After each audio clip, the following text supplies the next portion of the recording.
when the plaster is taken off, you know what it is to go into physiotherapy.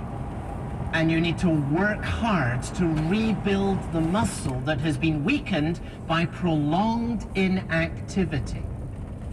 The physiotherapist works with you to rebuild what has been lost through the simple lack of use. And that's what I want us to explore from the scriptures this morning, for us to learn how to rebuild the strength of faith that has been weakened and has been drained by the simple lack of use. Where is your faith? Well, I want us to see three things that arise from the scriptures this morning. The first is that faith factors in the ability of God. Faith factors in the ability of God.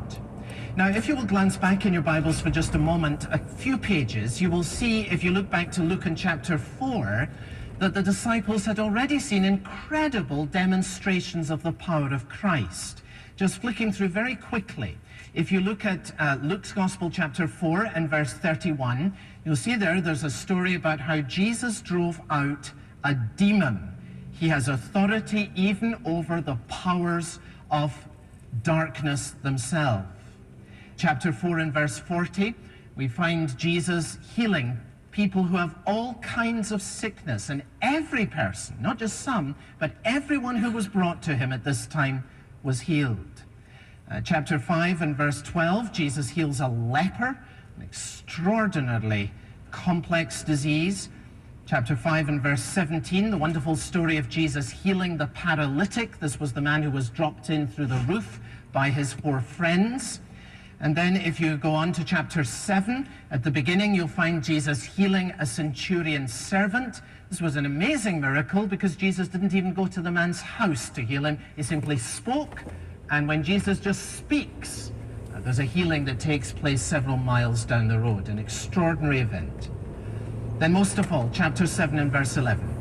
Jesus comes to a town called Nain, and as he arrives, he meets a funeral procession. Can you imagine this? It's the funeral of the only son of a widow, and Jesus, filled with compassion, stops the procession, touches the coffin, and this man gets out of the coffin. Incredible, extraordinary miracle, revealing one of 3 occasions in the Gospels where Jesus raised a person from the dead. Now, the disciples had seen this. The disciples were there on each of these occasions. They had seen then that Jesus has power over demons, Jesus has power over disease, and Jesus has power even over death. They have seen a revelation of the unique glory of the Lord. They have seen the ability of God. Now in chapter 8, the story we've come to today, they're on a boat, they're on a lake, they're in a storm, and the problem is that although they have seen the ability of Jesus Christ, his power has been incredibly and repeatedly revealed to them.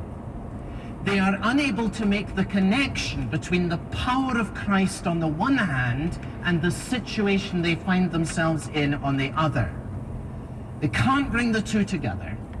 So although they know about the power of Jesus Christ, they look at the situation of the storm and they evaluate it in purely secular terms.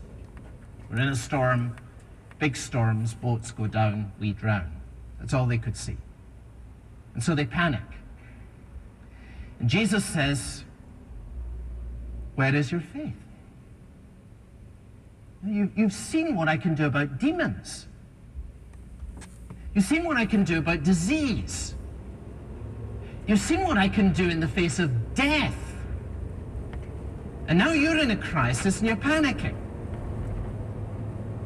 Why could you not factor into the crisis that you're facing now what you already know about what I can do? Where is your faith? Now, here's my very practical question for application this morning at this point. Where do you need to exercise faith in God? Where do you need to factor in the ability of God? Is it loneliness? Is that the big storm for you?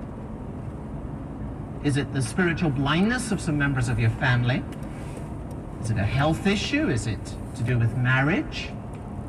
Is it the battle to live an authentic Christian life? Is it the fear of being different? What's the big battle for you where you need to factor in what you know about the ability of God? Because the danger is that when we look at the crisis we're facing in what we call the real world, we evaluate it in purely secular terms. We don't connect what we know about Jesus to this situation. And that's why we go around saying, you know, there's no hope. It's beyond what I can do. Can't see any way out. I just don't have the strength. Have you factored in the ability of God?